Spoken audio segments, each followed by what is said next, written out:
Assalamualaikum warahmatullahi wabarakatuh. Pada mata kuliah Machine Learning hari ini, saya Andri Ristanto, NRP 24, akan menjelaskan sekaligus mengerjakan tugas terkait dengan Decision Tree. Konsep dari Decision Tree yaitu mengubah data menjadi suatu pohon keputusan atau decision tree sendiri dan aturan-aturan keputusan atau rule. Kemudian ada beberapa contoh dari pemakaian decision tree, yaitu pertama diagnosa penyakit tertentu seperti hipertensi, kanker, stroke, dan lain-lain. Kemudian pemilihan produk seperti rumah, kendaraan, komputer, dan lain-lain.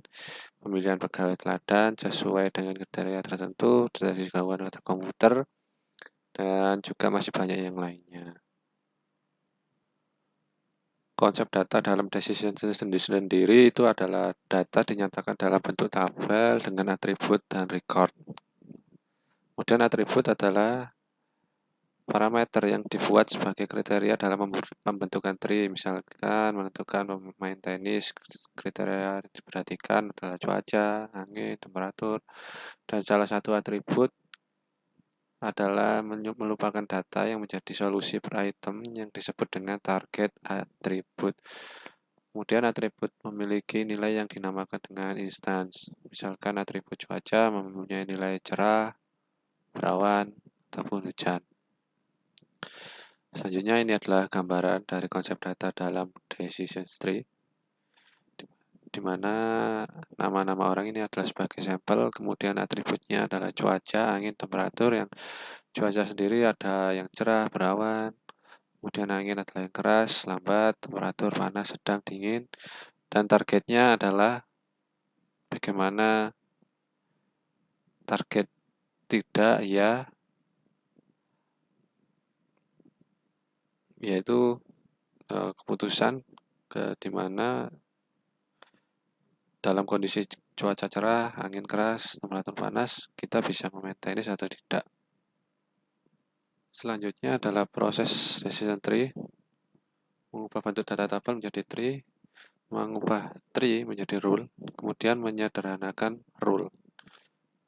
Nah, kemudian juga ada entropi. Entropi adalah misal S adalah ruang atau data sampel yang digunakan untuk training, kemudian P plus adalah jumlah yang bersolusi positif atau mendukung pada data sampel untuk kriteria tertentu. Dan selanjutnya P plus adalah jumlah yang bersolusi negatif atau tidak mendukung pada data sampel untuk kriteria tertentu. Besarnya entropi pada ruang sampel S didefinisikan sebagai berikut, di mana entropi adalah sama dengan min P plus log 2 P plus min P min log 2 P min. Berikut adalah definisi entropi.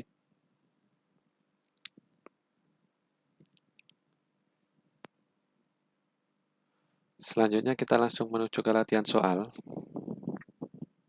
Yang pertama, ini ada terdapat atribut dari waktu, paket, frekuensi, prioritas, gangguan. Kita langsung menuju ke Excel. Nah, kemudian di sini ada data uji cobanya, di mana di sini waktu ada 2 kategori, pendek, panjang, paket, besar, kecil, frekuensi, sedang, rendah, tinggi, prioritas, rendah, dan tinggi. Kemudian kategori gangguannya ada gangguan dan normal. Di sini ada 12 data.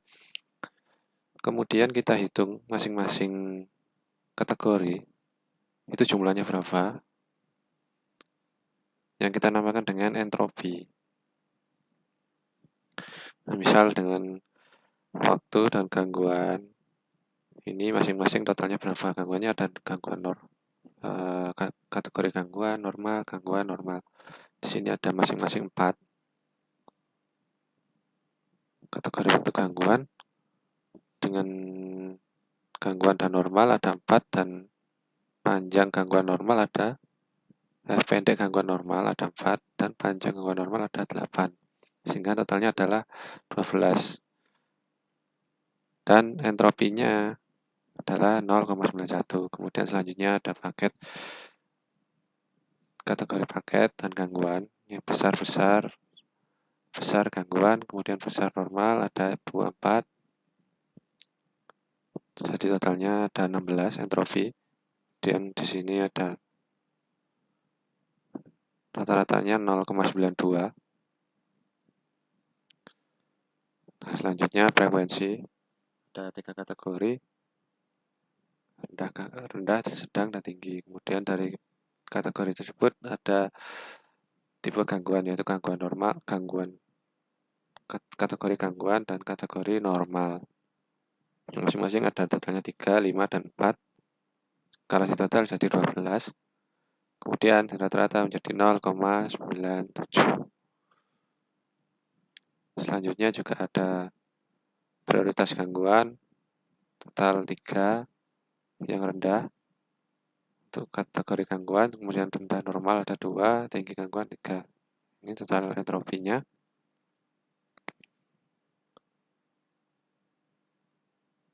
Nah, ini adalah data dari waktu pendek, khusus untuk yang waktu pendek di sini.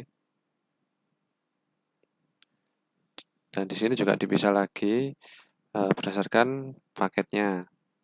Dari data pendek ini ada 4 data, kemudian dipisah lagi berdasarkan paket.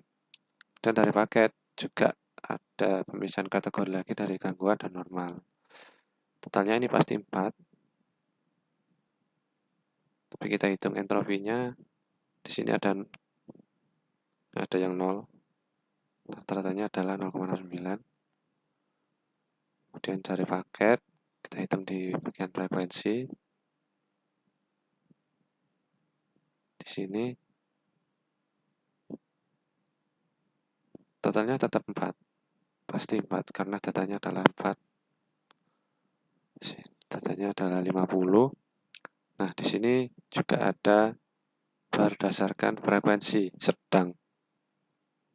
Frekuensi sedang, datanya ada orang, totalnya pasti 2. Ini 1.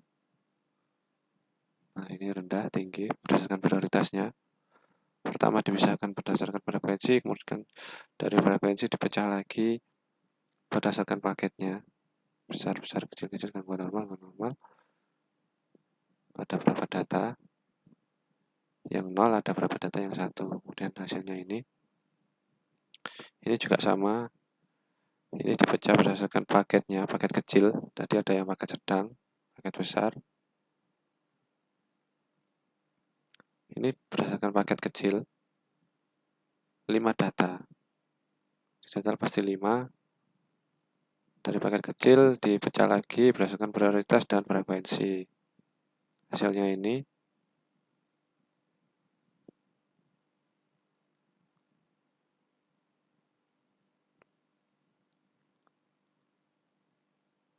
Nah, ini berdasarkan waktu panjang. Ini tadi sudah waktu pendek, sekarang diambil dari waktu panjang. Waktu panjang ada berapa? Ada data 1, 2, 3, 4, 5, 6, 7, 8, ada 8 data. Kemudian dari data panjang tadi dipecah lagi berdasarkan paket, frekuensi, dan juga prioritas. Yang ditemukan masing-masing entropinya adalah 0,66, 84, dan 0,28.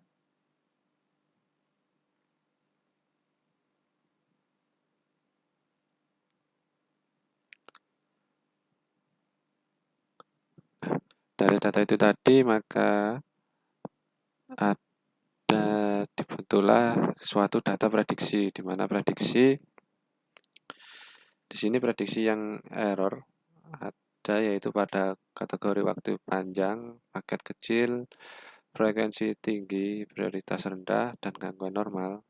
Prediksinya adalah gangguan. Sementara di data uji cobanya normal. Kemudian sebaliknya di data nomor 10 ini, waktu panjang, kecil, sedang, rendah. Kategori gangguannya adalah gangguan, sementara diprediksinya adalah normal. Kemudian dari data prediksi tadi kita bentuk suatu decision tree atau pada pohon keputusan. Yang pertama dari kategori waktu. Waktu dibagi berdasarkan panjang, ada 2 kategori yaitu panjang, pendek. Kemudian frekuensi ada yang sedang, tinggi, paketnya ada besar, kecil.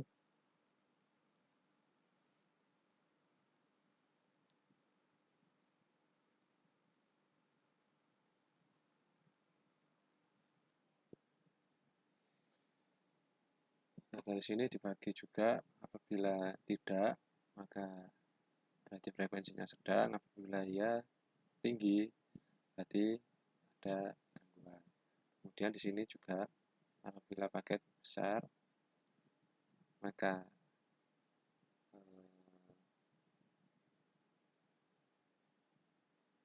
gangguannya itu adalah tidak ada gangguan atau normal. Apabila kecil berarti tidak, berarti otomatis gangguan. Kemudian di prioritas ini juga, misal data tersebut prioritas tinggi, berarti mengalami gangguan. Apabila tidak, berarti rendah, tidak ada gangguan. Kemudian masuk ke frekuensi juga. Jika frekuensinya sedang, berarti normal. Jika tinggi, berarti mengalami gangguan. Ini adalah contoh dari decision tree-nya pada soal nomor 1.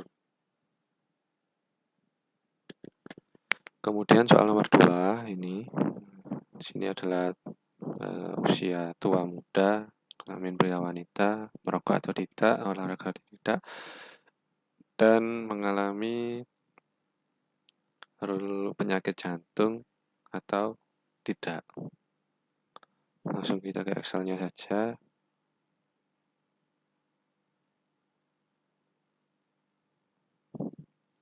Nah, ini data uji cobanya dan juga prediksinya ya. Kita kelompokkan dulu entropinya. Pertama yaitu berdasarkan usia dan jantung. Usia jantung. Di sini rule-nya aja pakai jantung, sama pasangkan dengan usia. Totalnya pasti 15 di sini. Pertama tua ya, ada berapa orang menghasilkan 0,79. Kemudian yang pria ada 2, 11. Yang tidak, wanita 2, dan jantung tidak, entropinya ketemu 0,54. Seterusnya, selanjutnya dari tadi setelah usia, kemudian kelamin, kemudian merokok, selanjutnya olahraga. Olahraga ya, jumlahnya 2, ya tidak 4, tidak iya 2, tidak 7. Totalnya pasti 15, ketemu hasil 0,66. Nah, dari situ jadi terdapat prediksi yang error, di mana yang muda, pria, tidak merokok, kemudian olahraga, sakit jantung. Prediksinya tidak, padahal data uji cobanya adalah iya.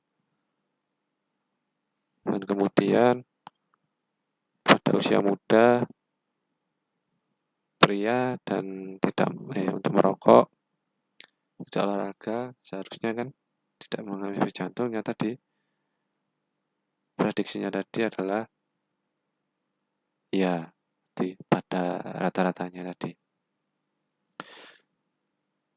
Dan ini adalah pohon keputusan atau decision tree-nya, di mana kelamin dibagi pria dan wanita, kemudian masuk kategori olahraga. Jika ya, maka jika tidak olahraga, maka gangguan jantung. Jika olahraga, berarti tidak mengalami gangguan jantung. Kemudian usia tua muda,